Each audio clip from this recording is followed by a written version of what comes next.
नमस्कार, स्वागत एवं अभिनंदन पुनः मेरे चैनल अक्षर ज्ञान पे। आज मैं आप सबके समक्ष हिंदी व्याकरण में अनुस्वार और अनुनासिक दोनों में कितना अंतर है, इसको हम कैसे पहचान सकते हैं, इनका प्रयोग कहाँ पर होता है, आज इसको लेकर उपस्थित हुई हूँ।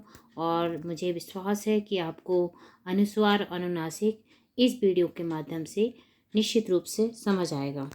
तो सबसे पहले हम देखते हैं कि अनुस्वार अनुनासिक होता क्या है। पहले अनुनासिक ही देख लेते हैं।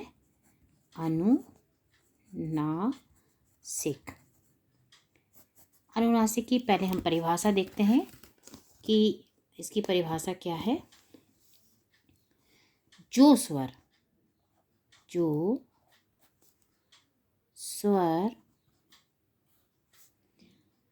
मुंह और नाक,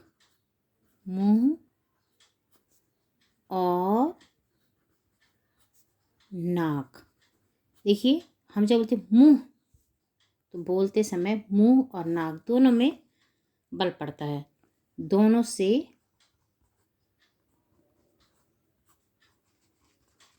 बोले जाते हैं।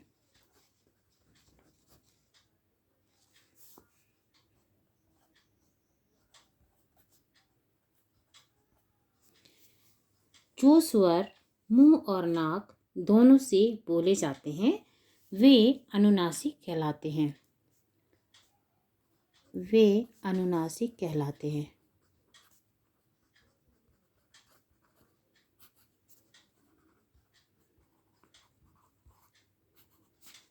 हम इसकी सिंपल सी परिभाषा है तो इसको कर देते हैं। इनमें शब्दों के ऊपर चंद्र बिंदु, तो जैसे हमने कोई भी शब्द लिखा, अक्षर लिखा, तो इनमें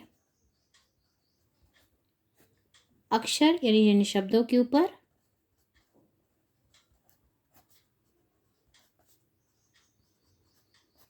चंद्र बिंदु, जिसको अनुनासिक कहते हैं, उसको हम लोग गांव की भाषा में या आम बोलचाल भाषा में चंद्र बिंदु कहते हैं। चंद्र बिंदु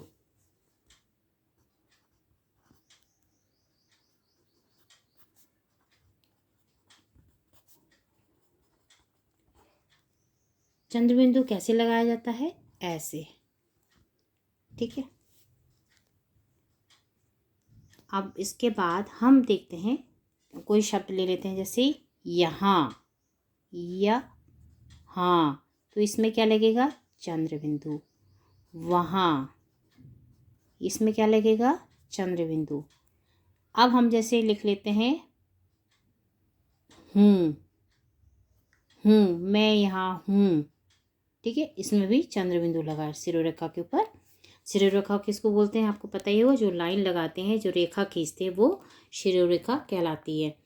तो इसमें एक चीज़ और है, हम लोग इसको बहुत ही आसान तरीके से बता सकते हैं कि चंद्र बिंदु कहाँ लगाना चाहिए। इसका जो नियम है, नियम के लिए हम बता देते हैं इसको कैसे पहचानना है, कैसे कहाँ लगाना। बस ये दो चीज़ें याद रखेंगे, आपको कभी भी भ्रम नहीं होगा कि हमें चंद्र बिंदु कहाँ लगाना है। तो देख लेते हैं, जहाँ पे आ हो, बड़ा आ हो, ऊ हो और बड़ा ऊ हो, बस इसमें हमें क्या लगाना है? चंद्र बिंदु। जिसके आ हो, बड़ा हो, जैसे गतिविधियाँ, या मैंने बड़ा आ का, जैसे हम लिखते हैं गतिविधियाँ, यहाँ पे बड़ा या है, यहाँ गतिविधियाँ, तो इसमें क्या होगा? गतिविधियाँ होगा। और बताइए, बांसुरी, जैसे ये बांसुरी हुआ, बड़ा आ का डंडा है, ये बड़ा आ का है, ये भी बड़ा हुआ। अब कोई छोटा भी देख लीजिए, जैसे ऊंट, ऊ आ गया, ऊंट, तो हमने इस पे चंद्र बिंदु लगाया। अब कोई बड़ा उसका देखें, जैसे चूंट हो गया, कुआं लिखना है तो कुआं, बड़ा है तो इसमें चंद्र बिंदु लगेगा। तो छोटे छोटे चीज़ें हैं, हमें बस इतना याद रखना है कि पहचानना कहाँ है, अनुनासिक लगेगा कहाँ। बस दिमाग में आ जहाँ पे भी हो, उपलब्ध हो, वहाँ पर अनुस्वार नहीं लगेगा, वहाँ अनुनासिक लगेगा। हम लोग क्या करते हैं, जैसे जल्दी से क्या लिख दिया कि हूँ लिखना है, ऐसे किया और बिंदी लगा दी, तो ये गलत है। हूँ कैसे लिखना है, ऐसे करके, ऐसे, ये सही है। अब हम जैसे कोई भी चीज़ लिखते हैं, यहाँ लिखा, ऐसे लिखा, बिंदी लगा दी, ये गलत है। सही क्या होगा, यहाँ चंद्र बिंदु वाला। तो ये हमें विशेष तौर पे ध्यान रखना। तो उसको पहचानने का बहुत ही आसान तरीका मैंने आपको बता दिया है। अब हम बात करते हैं अनुस्वार की। अनुस्वार को भी पहचानने का बहुत ही आसान तरीका मैं आपको बताऊंगी। पहले हम देख लेते हैं अनुस्वार होते क्या हैं। सबसे पहले हम देखेंगे अनुस्वार की परिभाषा। अनुस्वार क्या थे, जिन स्वरों का उच्चारण करने में, जिन स्वरों का उच्चारण करते समय देखिए शिरोरेखा आजकल देखो हम लोग लगाते नहीं है, ये हो जा करते समय ध्वनि केवल नाक से निकलती हो। ध्वनि यानी जो आवाज़ आए, ध्वनि नाक से निकलती हो,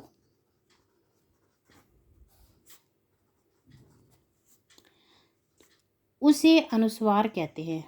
ठीक है, ये बहुत ही आसान है, उसे अनुस्वार कहते हैं। आप लोग खुद बच्चों को कक्षा में बता सकते हैं। जैसे बंदर, बंदर बोला, बंदर, ना जैसे हल्का सा नाक से आवाज़ आई, बंदर। जैसे अब हमें यहाँ पूरा मुंह खुलता है, यहाँ मुंह नाक सब चल रहा है इसमें ना, तो इसमें अनुसार में ये जैसे बंदर और झंडा, और ले सकते हैं हम, लिखते हैं और कंगन, ये है अनुस्वार लगेगा इस पे, और संगम और गंगा। ये इस तरह के जो भी हैं जिसमें सिर्फ नाक से ध्वनि आ रही है वो हमारे अनुस्वार हैं। अनुस्वार और अनुनासिक, आजकल हम लोग क्या गलती करते हैं, जहाँ अनुनासिक को लगाना चाहिए वहाँ अनुस्वार का प्रयोग करते हैं, तो वो गलत है। हमारी हिंदी व्याकरण में ये जानकारी बहुत ज़रूरी है। अब हम देख लेते हैं कि अनुस्वार कैसे यहीं लगना चाहिए, क्या इसका नियम है, अनुस्वार लगाने का नियम।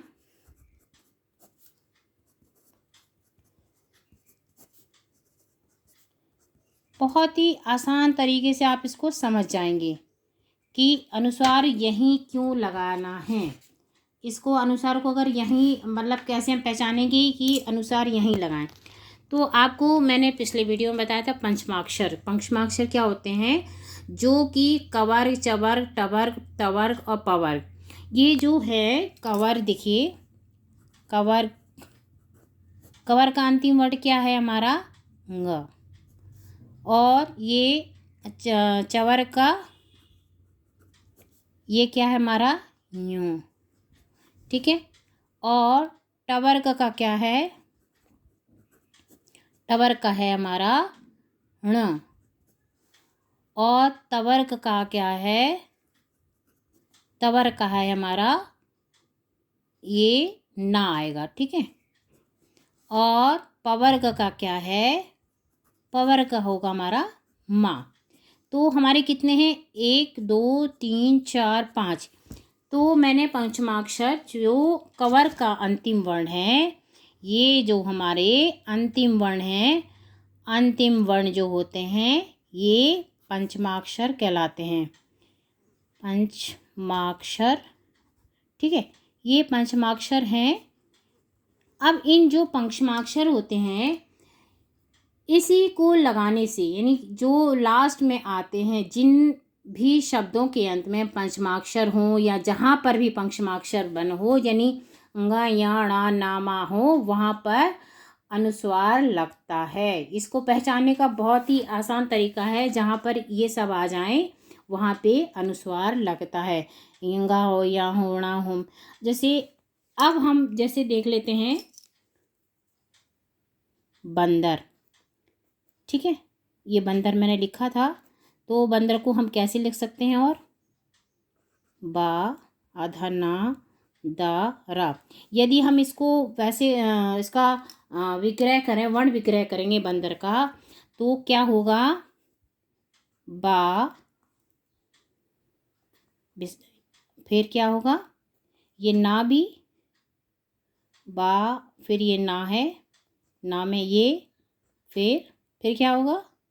दा, फिर ये आ, फिर रा, फिर आ।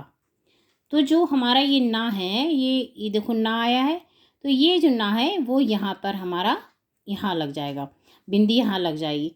तो इससे पहचानने में कि जहाँ पर भी अंतिम पंचम अक्षर है, हमारा पंचमाक्षर है, वहाँ पर अनुस्वार लगता है।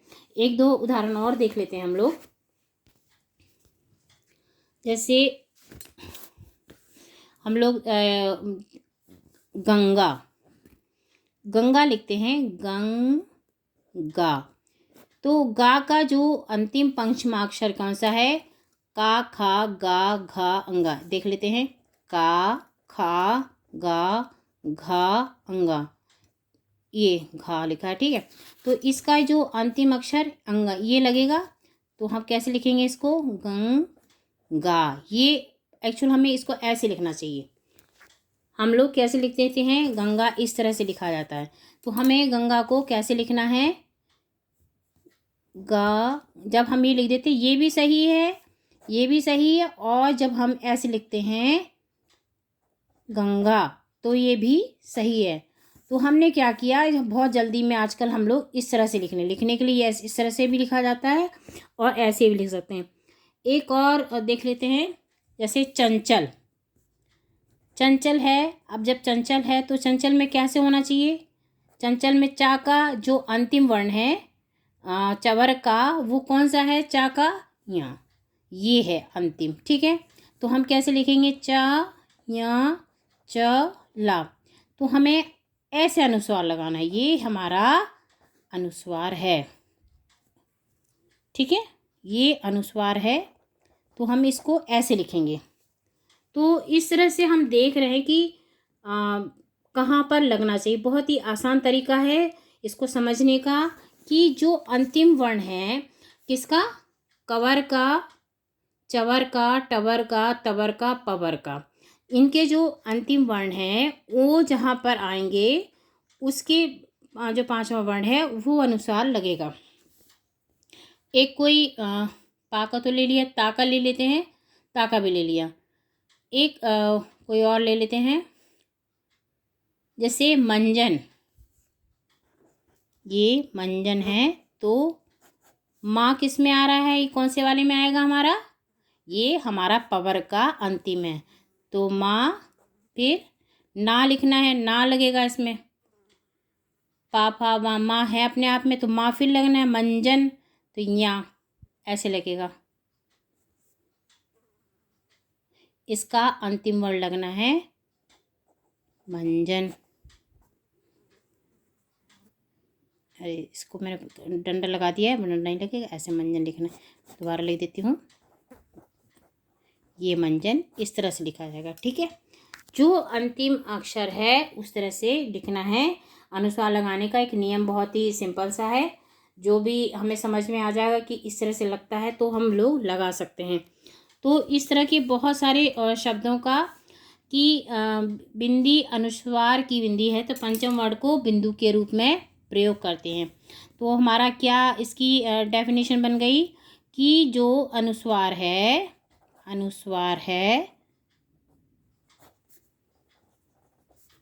बिंदी के रूप में लगता है, ठीक है, बिंदी के रूप में लगता है।